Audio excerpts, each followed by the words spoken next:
अस्सलाम वालेकुम dear students, मैं हूं Mohammad Imran Scope Science Academy के साथ। Dear students, first year chapter number 6 discuss करने जा रहे हैं। इससे पहले हम फ्लूइड फ्लो, लैमिनर, टर्बुलेंट और आइडियल फ्लूइड के बारे में डिस्कस कर चुके थे। आज हमने इक्वेशन ऑफ कंटिन्यूटी के बारे में डिस्कस करना है। What is equation of continuity? तो चलिए देखते हैं कि इक्वेशन ऑफ कंटिन्यूटी क्या है। इक्वेशन ऑफ कंटिन्यूटी की तरफ जाने से पहले वो तमाम स्टूडेंट्स जो हमारे चैनल पर न्यू हैं उनसे रिक्वेस्ट है कि वो हमारा चैनल सब्सक्राइब करें, बेल आइकन को टच करें ताकि रेगुलर नोटिफिकेशंस आपको मिलते रहें। तो डियर स्टूडेंट्स, चलते हैं what is equation of continuity. So equation of continuity, सबसे पहले तो ये आप ध्यान में रखिए कि equation of continuity is according to law of conservation of mass. Law of conservation of mass. Equation of continuity के अंदर हम कंजर्वेशन ऑफ मास के बारे में एक्सप्लेन करते हैं। अब डेफिनेशन इसकी क्या है? तो एक आइडियल फ्लूइड, आइडियल फ्लूइड क्या है ये पीछे आप लोग पढ़ चुके हैं। What is ideal fluid? So for an ideal fluid, product of cross sectional area, fluid speed at any point along the pipe is a constant. This constant is equal to volume flow per second or simply flow rate. इस definition को हमने proof करना है कि आपके पास, ये last में जाके देखेंगे कि किस तरह से आपके पास फ्लूइड, आइडियल फ्लूइड के लिए एरिया और स्पीड ऑफ फ्लूइड ये कांस्टेंट के बराबर होगा, और ये जो कांस्टेंट है that is equal to volume by time या वॉल्यूम पर सेकंड, जिसको सिंपली जो है वो फ्लो रेट कहा जाता है। तो इसको बच्चों हमने आज प्रूव करना है और देखना है कि how the speed and cross sectional area remains the constant। तो वन बाय वन इसको स्टेप बाय स्टेप जो है वो डिस्कस करते हैं। सो इसे डिस्कस करने से पहले हम एक पाइप कंसीडर करते हैं। ये हमारे पास एक नॉन यूनिफॉर्म पाइप है और इस नॉन यूनिफॉर्म में जो फ्लूइड फ्लो कर रहा है वो हमारे पास आइडियल फ्लूइड है। आइडियल फ्लूइड नॉन विस्कस है, इनकम्प्रेसिबल है, और जो फ्लो ऑफ फ्लूइड है दैट इज अ लैमिनर। अब बच्चों, इसका जो लोअर एंड है इसका क्रॉस सेक्शन एरिया A1 है, यहाँ फ्लूइड की स्पीड V1 है और यहाँ से यहाँ तक fluid del x1 displacement cover करता है। जबकि अपर एंड की अगर हम बात करते हैं तो अपर एंड का क्रॉस सेक्शन एरिया A2 है, यहाँ फ्लूइड की जो स्पीड है ये V2 है और यहाँ जो डिस्प्लेसमेंट है दैट इज डेल x2, के फ्लूइड जो है यहाँ से यहाँ तक डिस्प्लेसमेंट डेल x2 कवर करता है। तो अब हमने क्या करना है, जितना फ्लूइड का मास एक पॉइंट से दूसरे पॉइंट तक जाता है लोअर एंड पर और एक पॉइंट से दूसरे पॉइंट तक अपर एंड पर जाता है, तो वो मास ऑफ फ्लूइड हम डिटरमाइन करते हैं। और जो डेंसिटी आप लोग पढ़ चुके हैं, डेंसिटी होता है mass per unit volume, mass divided by volume. और अगर मास निकालते हैं तो मास आपके पास आ जाता है डेंसिटी को वॉल्यूम से अगर आप मल्टीप्लाई कर देते हैं, तो del m1 is equal to ρ1 v1। अब वॉल्यूम किसके बराबर होता है? वॉल्यूम होता है cross section area, length, width, height. अगर आपके पास A1 एरिया है और ये डेल x1 डिस्प्लेसमेंट, इसको आप विड्थ कंसीडर कर लेते हैं, ये हमारे पास विड्थ है, तो एरिया और width that is equal to volume. तो वॉल्यूम जो होगा लोअर एंड पर A1 डेल x1 के बराबर होगा और इधर जो वॉल्यूम होगा वो A2 डेल x2 के बराबर होगा। सो वॉल्यूम जो V1 है that is A1 del x1 के बराबर। तो V1 की बजाय A1 डेल x1 हमने पुट कर दिया। इसके बाद बच्चों वेलोसिटी हम लोग पढ़ चुके हैं, डिस्प्लेसमेंट बाय टाइम वेलोसिटी के बराबर होता है। डेल t को इधर ले आए तो del x1 that is equal to V1 del t। तो डेल m1 लोअर एंड पर आपने जो मास डिटरमाइन किया है that is ρ1 A1 V1 del t। ये आपने लोअर एंड पर मास जो है वो कंसीडर करनी है। अब अपर एंड की बात करते हैं तो अपर एंड पर सिमिलरली बिल्कुल सेम मेथड है। जिस तरह से आपने लोअर एंड पर मास डिटरमाइन किया है वैसे ही आपने अपर एंड पर मास डिटरमाइन करना है।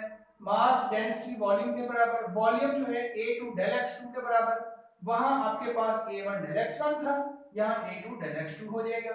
इधर आपके पास del x1 displacement V1 del t था, यहाँ V2 डेल t हो जाएगा। तो del m2 that is equal to ρ2 A2 V2 del t। अब आपने जो फ्लूइड कंसीडर किया है वो इनकम्प्रेसिबल है, नॉन विस्कस है, आइडियल फ्लूइड है, तो उस केस में आपके पास मास जो है ये कांस्टेंट रहेगा। जैसे अभी स्टार्ट में आपको बताया इक्वेशन ऑफ कंटिन्यूटी के अंदर हम कंजर्वेशन ऑफ मास की बात करते हैं, तो यहां भी हम कंजर्वेशन ऑफ मास की बात कर रहे हैं। तो जितना मास लोअर एंड से फ्लूइड में दाखिल हुआ है उतना ही मास अपर एंड से इस नॉन यूनिफॉर्म पाइप में से बाहर निकले। सो बच्चों यहां पर according to conservation of mass del m1 that is equal to del m2। तो डेल m1 की वैल्यू है rho 1 v1 a1 v1 del t that is equal to rho 2 a2 v2 del t। यहां से time को हमने cancel कर दिया, आपके पास बच गया रो 1 a1 v1 रो 2 a2 v2। मैंने रो 1 और रो 2 की बजाय मैंने यहां पर रो रिप्रेजेंट किया हुआ है, वो इसलिए कि आपके पास जो फ्लूइड की डेंसिटी है that remains the constant because fluid is ideal incompressible. Incompressible के अंदर फ्लूइड की डेंसिटी कांस्टेंट रहती है, इसलिए हमने यहां रो लिखा और डेंसिटी भी cancel. So a1 v1 is equal to a2 v2। तो बच्चों इसको हम जनरल लिखते हैं कि ab is equal to constant. So product of cross sectional area of pipe to the fluid speed that is equal to constant, ये constant के बराबर है। इसी एरिया और वॉल्यूम स्पीड को देखते हैं बच्चों, स्पीड किसके बराबर होता है, डिस्टेंस बाय टाइम। तो यहां पर ये डिस्टेंस आ गया, ये आपके पास टाइम आ गया। एरिया को डिस्टेंस से, लेंथ से, विड्थ से, हाइट से मल्टीप्लाई कर दें तो ये हमारे पास बन जाता है वॉल्यूम। तो वॉल्यूम बाय टाइम या फिर वॉल्यूम फ्लो पर सेकंड, जिसको सिंपली हम फ्लो रेट कहते हैं। तो ये बच्चों आपके पास इक्वेशन ऑफ कंटिन्यूटी है जो आपने स्टार्ट में आइडियल फ्लूइड कंसीडर किया है, और आइडियल फ्लूइड कंसीडर करने के बाद आपने देखा है कि जितना फ्लूइड का मास लोअर एंड से पाइप में दाखिल होता है उतना ही फ्लूइड का मास जो है वो अपर एंड से बाहर निकलता है। तो यहां पर इक्वेशन ऑफ कंटिन्यूटी के अंदर जो आपके पास क्रॉस सेक्शनल एरिया और फ्लूइड की जो स्पीड है इसका प्रोडक्ट रिमेन्स द कांस्टेंट, और वो प्रोडक्ट किसके बराबर है, that is a volume flow पर सेकंड, कि कितना फ्लूइड का volume with respect to time जो है वो वहां से निकलता है। और उस सिंपली उसको हम फ्लो रेट भी कहते हैं कि जो आपके पास जो फ्लूइड है, या आप सपोज करें कि इस फ्लूइड पाइप के अंदर हम पानी दाखिल कर रहे हैं, तो जितना फ्लूइड लोअर एंड से दाखिल होगा उतना ही फ्लूइड अपर एंड से बाहर निकलेगा। इसको सिंपली आप फ्लो रेट का भी नाम दे सकते हैं। अब इस फ्लो रेट का हमें फायदा क्या हुआ, हम इस फ्लो रेट से हमने क्या सीखा है। देखिए बच्चों आपके पास एरिया और स्पीड, यहां से अगर कांस्टेंट लिखते हैं तो area and speed is inversely proportional to each other, कि आपके पास जहां पर इसका एरिया फ्लूइड पाइप का एरिया ज्यादा होगा वहां फ्लूइड की स्पीड कम होगी, जहां एरिया कम होगा वहां फ्लूइड की स्पीड ज्यादा होगी। हम ये आमतौर पर जो मोटर पंप होती है जिससे हम पानी यूज करते हैं, तो वहां पर उस पर जो पाइप लगाते हैं वो छोटा क्यों लगाते हैं, उसका जो क्रॉस सेक्शन एरिया है वो कम क्यों रखते हैं, बड़ा पाइप क्यों नहीं लगा देते। बच्चों इसकी रीजन यही है कि अगर हम पाइप जो है जिसका क्रॉस सेक्शन एरिया कम होगा, तो कम क्रॉस सेक्शन एरिया का फायदा हमें ये है कि वहां पर फ्लो रेट ज्यादा होगा, वहां उसकी स्पीड ज्यादा होगी, जो हमारे पास फ्लूइड है उसकी स्पीड ज्यादा होगी। तो अगर हम चाहते हैं फ्लूइड की स्पीड को बढ़ाना चाहते हैं तो उसके लिए हमें क्या करना पड़ता है, हम क्रॉस सेक्शन एरिया को कम कर देते हैं। दोनों का प्रोडक्ट कांस्टेंट है, अगर हम एरिया बढ़ाते हैं स्पीड कम हो जाती है, अगर हम एरिया कम करते हैं तो स्पीड बढ़ जाती है, लेकिन इन दोनों का जो प्रोडक्ट है ये कांस्टेंट रहेगा, जो आपके पास वॉल्यूम फ्लो पर सेकंड या जिसको सिंपली फ्लो रेट का नाम दिया जाता है। तो बच्चों ये है इक्वेशन ऑफ कंटिन्यूटी। आपने दो तीन बातें इसमें सीखी इक्वेशन ऑफ कंटिन्यूटी में, कि equation of continuity is accordance to law of conservation of mass. पहली बात law of conservation of mass के मुताबिक है। दूसरा आपने देखा एरिया और स्पीड का जो प्रोडक्ट है ये कांस्टेंट है। तीसरा एरिया और स्पीड का जो प्रोडक्ट है ये वॉल्यूम फ्लो पर सेकंड के बराबर है, और उस वॉल्यूम फ्लो पर सेकंड को हम क्या कहते हैं, उसे सिंपली फ्लो रेट का नाम कहते हैं।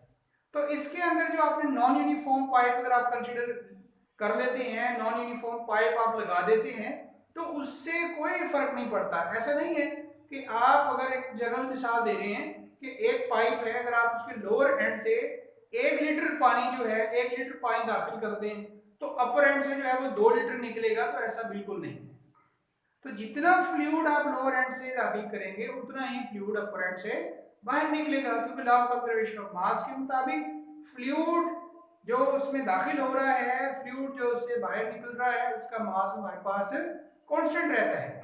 तो अगर हम देखते हैं कि शुरू में जो लोअर एंड है वहां पे फ्लूइड की स्पीड ज्यादा है, अपर एंड पर फ्लूइड की स्पीड उतनी क्यों नहीं है, तो इसका मतलब ये हुआ कि हमारे पास जो पाइप है उसका एरिया जो है वो कांस्टेंट नहीं है।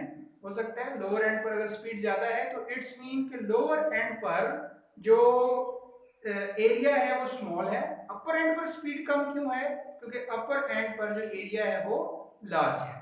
तो area and speed both are inversely proportional to each other but their product remains the constant. तो इनका जो प्रोडक्ट होगा ये कांस्टेंट होगा। तो what is equation of continuity, जो आज का हमारा आर्टिकल था वो यही है कि आइडियल फ्लूइड के लिए product of cross sectional area and fluid speed at any point along the pipe. तो आपके पास किसी भी पॉइंट पे आप देख लें, यहाँ पे कैलकुलेट कर लें, यहाँ पे कैलकुलेट कर लें, इधर कैलकुलेट कर लें, इधर कैलकुलेट कर लें, तो एरिया और स्पीड का प्रोडक्ट आपके पास कांस्टेंट आएगा।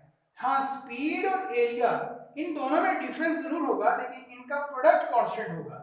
जैसे एक जनरल मिसाल है कि यहाँ पर एरिया स्मॉल है और आपके पास सपोज करते हैं कि A1 अगर आपके पास जो है ये 2 मीटर स्क्वायर है और यहाँ पर फ्लूइड की जो स्पीड है दैट इज 5 मीटर पर सेकेंड, और आपके पास इसका जो प्रोडक्ट है A1V1, तो आपके पास A1V1 that is equal to 10 metre cube पर सेकेंड, ये आपके पास आ गया।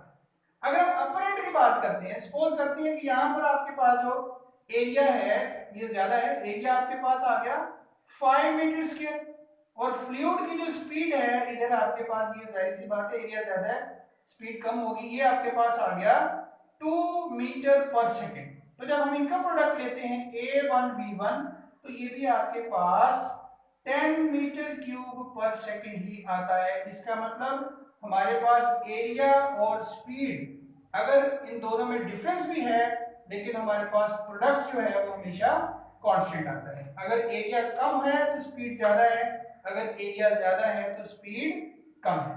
तो product of fluid speed and cross sectional area remains the constant. तो इस कांस्टेंट को हमने क्या कहा है, इस कांस्टेंट को कहा जाता है वॉल्यूम फ्लो पर सेकंड, या सिंपली इसे कहा जाता है फ्लो रेट। तो बच्चों ये है आपका इक्वेशन ऑफ कंटिन्यूटी। तो इक्वेशन ऑफ कंटिन्यूटी पढ़ने से पहले जहां जैसे मैंने इधर आइडियल फ्लूइड की स्टडी फ्लो का जिक्र किया है, तो वो स्टूडेंट्स जिन्होंने हमारा पिछला लेक्चर नहीं पढ़ा तो उनसे जाहिर सी बात है थोड़े से पॉइंट्स ऐसे हैं जिनकी उनको शायद समझ ना आई हो, तो इससे पहले आप हमारा पिछला जो आर्टिकल है वो जरूर एक दफा देख लें। तो डियर स्टूडेंट्स, आज के लिए इक्वेशन ऑफ कंटिन्यूटी, इंशाल्लाह नेक्स्ट लेक्चर में आपसे मुलाकात होगी। अस्सलाम वालेकुम।